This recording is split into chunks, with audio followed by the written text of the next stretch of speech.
असते तर असं करायची कोणाची हिंमत झाली नसती। आनंद आश्रमातील प्रकारावरती माजी खासदार राजन विचारे यांनी ही टीका केलेली आहे। दिघे साहेब गेलेले नाहीत, तुमचा पैशाचा माज बाहेर निघेल असं देखील राजन विचारे यांनी म्हटलेलं आहे।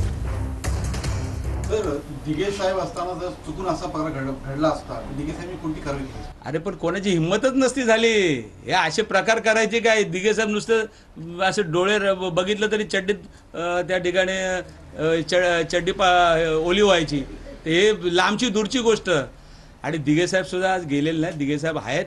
हा तुमचा पैशाचा माज जो आहे ना, हे खोके बिके हे सर्व खोके तुमचे बाहेर निघतील। तुमचे शिवसेनेला संपवण्याचा डाव त्या ठिकाणी करतात। कार्यकर्त्यांवरती कशा पद्धतीने षडयंत्र करून त्यांची रोजीरोटी हिरावून घेण्याचं काम त्या आनंद आश्रमामधून चालतं।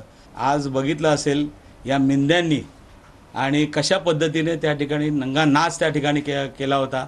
हा सर्व ठाणेकरांनी उघड्या डोळ्यांनी बघितलेला आहे। आणि त्यांना लाज असेल तर मला वाटतं ह्या घटनेचं स्वतः त्या ठिकाणी माफी मागितली गेली पाहिजे।